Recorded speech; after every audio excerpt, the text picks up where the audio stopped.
Good afternoon, OWL community.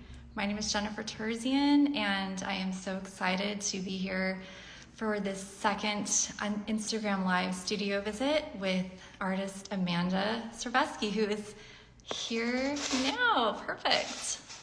Hey, how are you? I'm good. How are you? I'm good, thanks. Oh, this is so exciting. First of all, it's great to meet Yeah, you. I know. It's great to meet you too. We've been emailing for a while. No, I know. This is such a treat. We are thrilled to meet you, talk with you, see your work, hear about your process, and again, just congratulations on your show at the Thanks. Library. It's stunning, Thank you. I appreciate it. really beautiful show, and it's up through October 29th. So Yeah. if you haven't had a chance to check it out, please stop by and see the work in person. But today we get to see your studio and just hear you talk a little bit about your work. Yeah. Yeah. Yeah. So thank you so much for having me. I'm Amanda, as you said. I'm a wildlife illustrator, and I started actually by going to school for illustration, and shortly after graduation, I ended up starting my own freelance business. So now I work for myself and I take on a lot of different projects, a lot of different companies, mostly like a lot of graphic design work because it pays really well compared to a lot of illustration work, which is unfortunate, but it's still fun to do.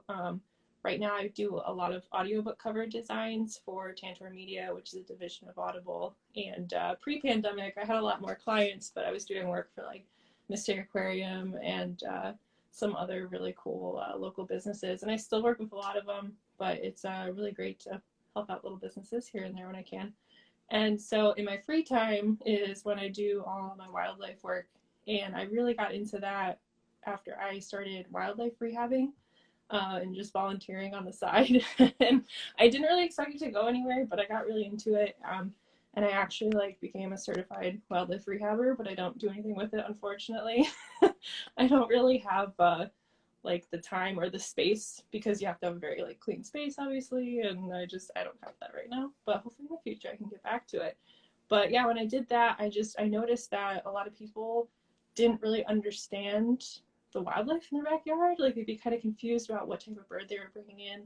Yeah. And we get like somebody would say, "We're bringing a hawk," and it'd be like blue jay, something like really silly. And it was like, oh, okay, I guess people don't really understand and interact that much with the wildlife in their backyard. So I got really interested in learning more about it and kind of trying to work towards helping others understand and appreciate what we have in our backyard too, because it is really interesting and it's really fascinating. Yeah. Yeah, and I really love it now, and it's what I like to focus in. So, did your love of animals, or was that something that inspired your work, or were you already sort of working with depicting birds and other animals before you started the rehab? Well, I definitely like already had a love for animals to begin with. I mean, that kind of helps too, right? Yeah. Especially going into rehab when you're like cleaning up after animals too. It helps love it and you like them. But I grew up here in Connecticut too, and so I was always surrounded by wildlife, and it was always super interesting to me to see like deer and turkeys running around and stuff like that. So I always had an affinity for it.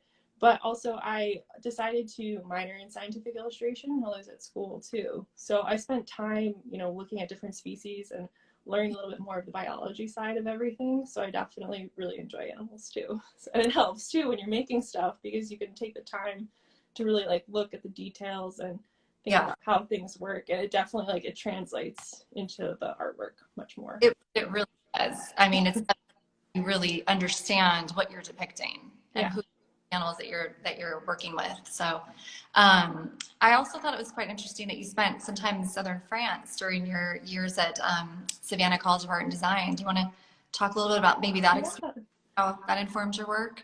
Yeah, that was a really great time for me because it was my first time kind of like out by myself and spending time kind of just thinking about like what I want to draw and how I want to draw it. Because when Yeah. you're in a school environment, everything's very structured and you're forced to do all these really hard assignments and really quickly pump them out and everything. So to take a step back and still be working but still find like what inspires you and what pushes you to want to make art was really interesting. So my time in southern France was really amazing because we were very isolated. We were in like a really small little village, and there's lavender fields over here and like a wine vineyard over here. And so we were just constantly surrounded by a lot of nature too. And that definitely kind of drove me to want to focus more in nature art and embracing that through not only the work I create for myself, but also, you know, for businesses and for companies too,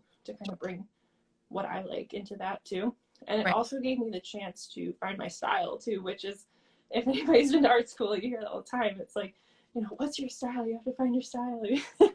And it gave me an opportunity to like sit back and really just look at things and like think to myself, okay, how do I want to draw this? So it was a really rewarding time, and I'm really thankful I did it, because I don't know where I'd be without that time I spent there, because it was really just so nice to slow down and to really think about what I wanted. Right. Really good. Yeah. Were there artists interested in the same genre as you while you were at school? Were there other artists doing what you were doing, or?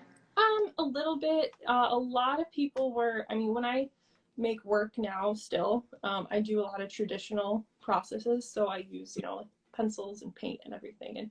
And definitely in school, especially for illustration, because it's kind of a, I don't know how you call it, like it's very intense when you go into the industry, and, you know, you have to pump out work really quickly. So a lot of people choose to use digital media. So I always kind of was a little bit separated from my peers in that. I chose and preferred traditional media over the digital computer aspect of it. Right. But there definitely were like some people who were still interested in nature art, but I don't think it was as prominent as like I was. Yeah. I think that that's an interesting point that you bring up, the traditional methods that you use, because you're mostly working with watercolor, graphite. What else did I read? I do a lot of colored pencil too. A lot of, okay. Yeah. But a lot of oils or acrylics. It's mostly just on paper. Yeah. I found that I just like it a little bit more, although I am like trying to get back into painting a little bit more with like acrylics. I don't prefer oils just because it takes so long to dry. And I'm not super patient all the time, but yeah, I like painting. I just haven't really had the chance to dive back into it. But I did do one painting that is, or I think there's two actually up in Litchfield right now in part of my show. Yeah. Awesome. I'd love to hear a little bit about your commissioned work as well, that you do pets and other personalized things. Is that a pretty big part of your business? I'd imagined it would be. It is, especially this time of year. Yeah. It's very crazy. Everybody wants, you know, dogs and pets for Christmas presents, and they make great gifts. They're really fun to work on because it's different when I get to work with a client and kind of get to know them, and getting to know somebody through their pet is always really, really fun. But other than that, yeah, I do all kinds of commission work. So anytime anybody wants something special or different that I don't sell just, you know, in my array of prints and things like that, I always take on commissions to do whatever people want, really. I've done a lot of different wildlife specifically for people, or like, you know, people want certain animals together in like certain poses. I've done a lot of that, and it's really fun. It's really fun. Oh, that's great. Are there particular animals that you enjoy working with most, or depicting most?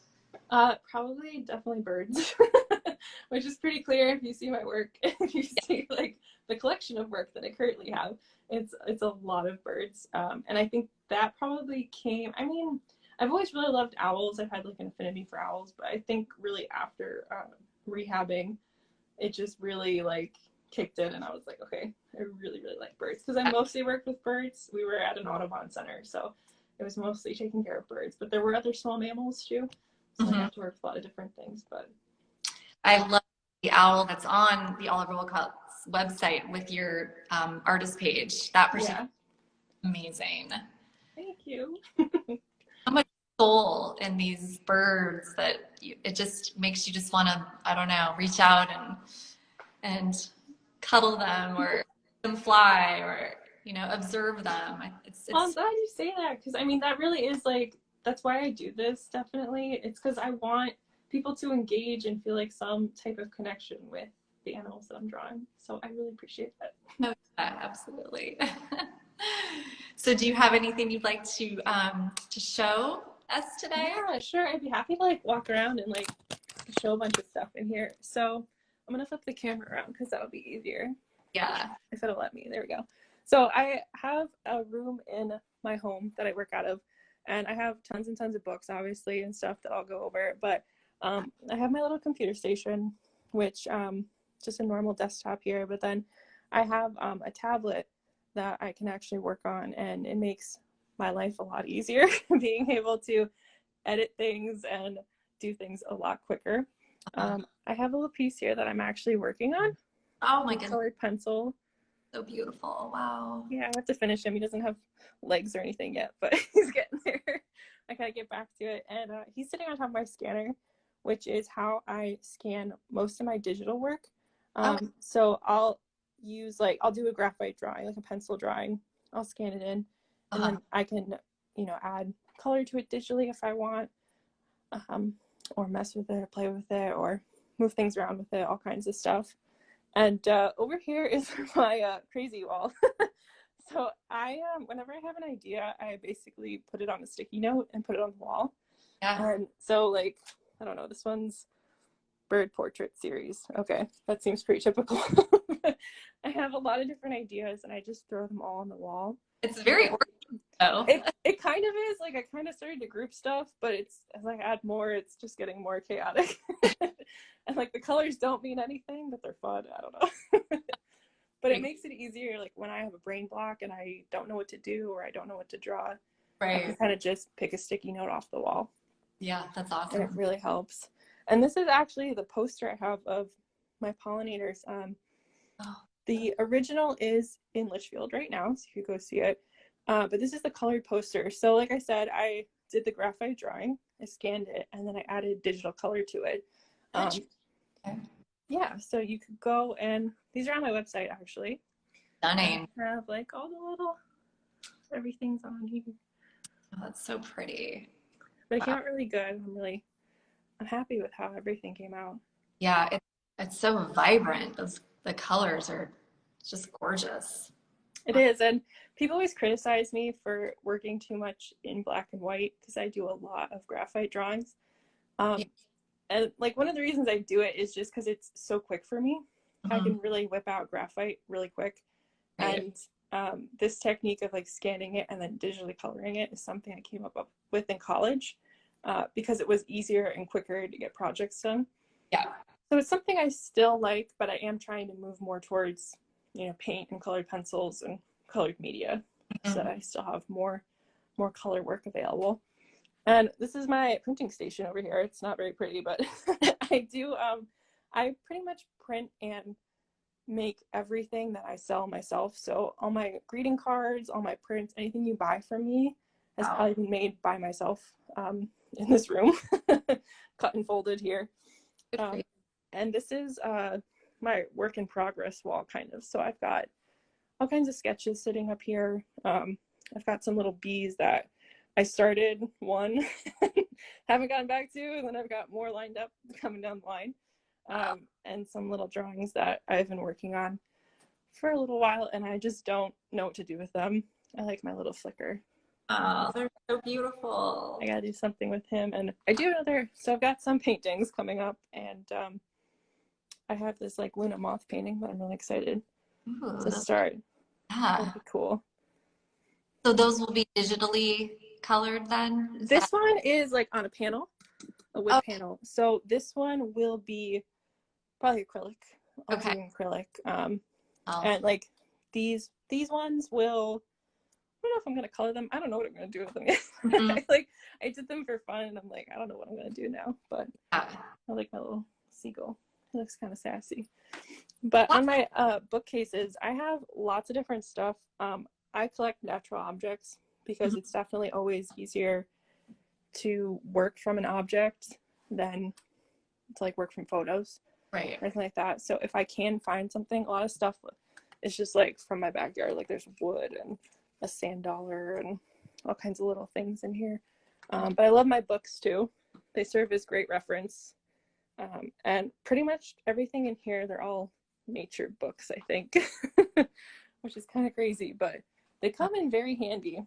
Do you have any Have any favorites that you? I do, yeah. So one of my favorite books I have here, actually, it's called Birds of Prey. And the reason I like it so much is it's actually a book for wood carvers. Okay. So in the back, it's actually like how to carve a bird out of wood. But the photos are fantastic, and it gives you like all of the pin feathers and where they all sit. And so if I wanted to do a specific type of bird, I have tons of information Oh my on every type of bird. God. So it's really awesome. It's a really good reference if anybody is drawing birds. Yeah. Good reference. Well, And your commitment to accuracy is really amazing. thank you. I appreciate it. It definitely like goes a long way if I can get all the little details right. And this is something I wanted to share. So this is like a sketch that I do typically. It's really rough, not a lot of detail. I've made like little notes on the edges about color and species and things like that. And what I do after I have a sketch is I actually use like a little light pad here that I plug into my computer, and it lights up, and I transfer it onto paper. I actually use a watercolor paper to do all my pencil drawings. Okay. I find that it actually holds pencil better than a lot of like drawing papers. Right. So I'm able to do like a lot of layers of color. But so then this drawing ends up becoming Oh, wow. a full color drawing. Well, a full value drawing in this case. So this is really fun. So interesting. Yeah, this one is actually headed to a gallery in Minneapolis for a show there. And it was based on some of my travels to Iceland, which I went to Iceland in early August this year. So that was a lot of fun. And over here I have like what I use for it. So I have like a book of birds, which came in really handy for this. And the tern is actually on the cover of it too. And then I had, you know, some rocks and like little things that I found while I was there. And this is just some lichen from my backyard here, but it came in handy for the drawing. So yeah, I definitely try to use like real references as much as possible to help make my final drawings a lot better. I'd love to hear more about your trip to Iceland and how that's kind of informed your work. Yeah, that was a really great experience. So let me get this back in there. I actually went with a group of artists as well to Iceland. There's a gallery that organizes artist-led trips, and so they'll take out, you know, 10 to I think 12 artists at a time. And it was just really awesome to get to travel somewhere I've never been, because that's always exciting. Yeah. But also to travel with other artists is also really rewarding too, because we all like see something and we're like, oh, gotta stop and draw that, you know. And it's a lot different than like traveling with family or something like that. Right. And that's been a really interesting experience, because at the time in Iceland I was there, a lot of things were blooming still, which was really nice. So there were a lot of wildflowers and lots of different colors of moss, just like extraordinary like rainbows of moss. And so it definitely made me want to work in color more, because I want to paint those landscapes, and to do them in black and white like just would not give them any justice. So I definitely want to spend more time working in color, and I am planning on doing, I hope, a series of work about my trip there, because I had a lot of fun, and yeah, I'm really excited to do some stuff inspired by it. Yeah, a great time. I bet that must have been an incredible trip. So in that case, would you work from mostly photographs then from your time there? Yeah, I am. Whenever I travel, I take like a digital camera with me. So I have like, I think 4,000 photos from my time there, and it's like mostly like flowers and like grass, like all different things. But it came in really handy when I was making this piece too. To have that library of photos to look at. That was really good too. Yeah, I can imagine. Lots of inspiration. Yeah, definitely. Do you have any other shows coming up, or any other projects you're working on? Well, I just finished this one. That was like my latest deadline. I'm trying to think. I don't think I have any like other gallery shows at the moment. I might have some things later this year down in Old Lyme at the Lyme Artists Association. I have stuff every now and then down there. and they're having a holiday show, so I'll probably put some stuff in there. Yeah. And I always do like craft fairs and art shows, especially this time of year. I get really busy, and I do a lot of those too. Yeah, I can imagine this is going to be a very busy time of year for you.